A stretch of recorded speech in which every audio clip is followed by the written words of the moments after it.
தலைவர் எங்கள் அண்ணன் செந்தமிழன் சீமான் அவர்களுக்கு நன்றி தான் சொல்ல முடியும். நான் இந்த கூட்டத்திற்கு வருகிற போது, ஏன்னா பஞ்சமி நில பிரச்சனைங்கிறது முதல்ல என் வீட்டில இருந்து ஸ்டார்ட் பண்ண பிரச்சனை. அது நான் அதுக்கான தரவுகளோடு வந்தேன். ஏன்னா டேட் வாரியா என்ன நிலங்கள் எல்லாம் எப்படி எடுக்கப்பட்டது என்பதை இன்று வெளி உலகுக்கு சொல்லணும் அப்படின்னு வந்தேன். வருகிற போதே என் தம்பி அர்ஜுன் பாஸ்கர் சொன்னா, என்ன இன்னைக்கு ஏதோ கூட்டத்தில் ஏதோ தகராறு வருமாமே நீ பேசும்போது. டேய், ஈரோடு கூட்டத்திலிருந்து அண்ணன் சீமானோடு நான் பேசிக் கொண்டிருக்கிறேன்.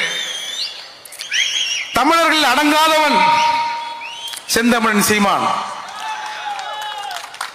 பறையர்களில் அடங்காதவன், பறையர்களில் அடங்காதவன் இந்த மூர்த்தி. இந்த மூர்த்தி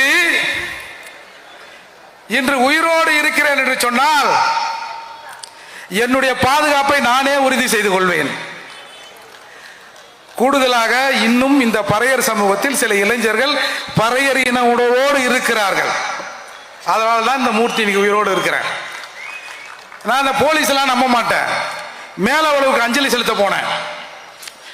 தென்மண்டல டிஐஜி பொன்னின்னு நினைக்கிறேன், அவங்க தலைமையில ஒரு பெரும் போலீஸ் படை என்னை அழைத்து கொண்டு மேலவளவுக்கு போகிறது.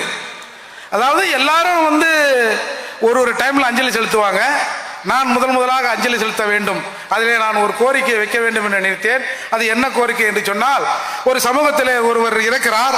அவருடைய மனைவிக்கு இந்த அரசாங்கம் கலைஞர் கருணாநிதி அவர்கள் எம்பி சீட்டு கொடுத்து இணையமைச்சர் ஆக்கினார். எங்கள் சமூகத்தில் ரோட்ல ஒரு 7 பேர் செத்தான்.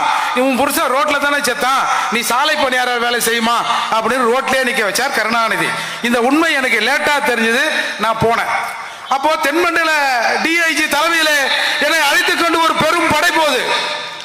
அந்த படை சொல்லுது, வேண்டாங்க திரும்பி போயிடுங்க. கொஞ்சம் பேர் ஒரு மாதிரியா இருக்கிறாங்க, ஒரு 50 பேர், வேண்டாங்க. ஒரே சமூகத்துக்குள்ள ஒருத்தனை கூட்டும் போய் உன்னால பாதுகாப்பா கூட்டும் வர முடியலையான்னு அதிகாரிகள் எங்களை சொல்லுவாங்க, வேண்டாங்க.